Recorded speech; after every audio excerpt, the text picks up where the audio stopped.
আমাদের এই আরেকটি কেস, নাম সুমি, বয়স হলো 30 বছর।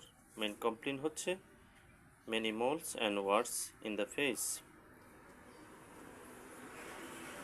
মুখে, চোখের নিচে অনেক সময় এগুলো আমরা দেখি অনেকেরই হয় আঁচিলের মতো ছোট ছোট ওয়ার্ডস। এর চেয়ে বড় কমপ্লেন হলো তার অ্যালার্জিক রাইনাইটিস। সবসময় অ্যালোপ্যাথি ওষুধ খেতে হয়, গাদায় গাদায় মুট করে অনেক সময় ওষুধ খেতে হয়। তো এগুলো বিশেষ করে বাড়ে কখন? ধুলাবালিতে, ধোঁয়া এগুলোতে গেলে অনেক সময় বেশি হয়। ডাস্ট অ্যাগ্রাভেশন অর্থাৎ ধুলাবালিতে গেলে বেশি হয়। এবং itching in the face and nose, আইস।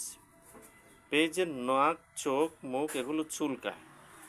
কখন বেশি? ডাস্ট, ধুলাবালিতে গেলেই বেশি হয়। তো তার মেন কমপ্লেন ছিল many moles in the words.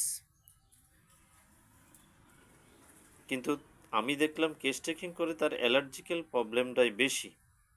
তো অ্যালার্জিক প্রবলেমটা কবে থেকে শুরু হয়? রোগী বলল যে সিজার আফটার, অর্থাৎ সিজারের পরে তার কোল্ড অ্যালার্জি বা অ্যালার্জিক রাইনাইটিস বেড়ে যায়। কথা তো ঠিক বলেছো, এটাই 100% সত্য, আগে ছিল না কখনো। তাহলে আমরা কজেশন এখানে দাম দিতে হবে। কেস টেকিং যখন আমরা করি অনেক সময় অনেক ওষুধকে ইন্ডিকেশন করে, কখনো আমরা পাস হিস্ট্রি, কখনো ফ্যামিলি হিস্ট্রি, কখনো জেনারেল সিমটম, আদার সিমটম বা মাইন্ড, এগুলো আমরা অনেক সময় গুরুত্ব দিই। তো সব সময় সব সিমটমগুলো আমাদের কাজে লাগে না, অর্থাৎ টোটালিটি অফ সিমটম। তো সব কিছু মিলিয়ে টোটালিটি, একটা হোক, দুইটা হোক, তিনটা হোক, সবার উপরে যদি একটা হয় মাইন্ড, তাহলে সেটাই টোটালিটি। তাহলে টোটালিটি অফ সিমটম, তাহলে আমরা কজেশন পেলাম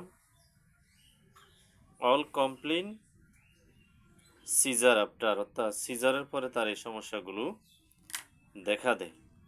তো জেনারেল সিমটম তেমন কিছু পেলাম না, আমরা ডিজারে পেলাম সল্ট অ্যান্ড সুইট।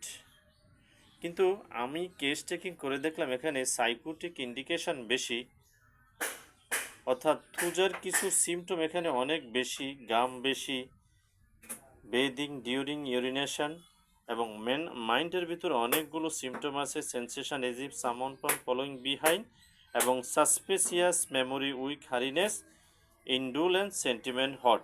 কিন্তু সবচেয়ে গুরুত্বপূর্ণ কজেশনের দাম বেশি এখানে, সিজারের পরে তার এই সমস্যাগুলো দেখা দেয়। তাহলে আমরা এটাকেই সবচেয়ে গুরুত্ব দিতে হবে। রুগী বারবার বলে সিজারের পরে আমার এই ডাস্ট অ্যালার্জি বেশি দেখা দিয়েছে, বা কোল্ড অ্যালার্জি, অ্যালার্জিক রাইনাইটিস, ধুলাবালিতে গেলে, ধোঁয়াতে গেলে তার এই সমস্যাগুলো বেড়ে যায়।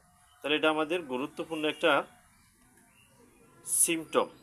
Causation is very very important. তাহলে আমরা আদার্স সিমটমগুলো দিয়ে আমরা পরবর্তী ওষুধকে হাতে রাখলাম, আর মোরবিটি বা অন্য অন্য ওষুধকে ইন্ডিকেশন করে আমরা পরবর্তীতে অ্যানালাইসিস করে আবার আমরা সাইকোটিক গভীর মেডিসিনে যেতে হবে। তবে এখানে যেহেতু কজেশন আফটার সিজার, আমরা সেটাকে গুরুত্ব দিচ্ছি বেশি। ওকে, ধন্যবাদ।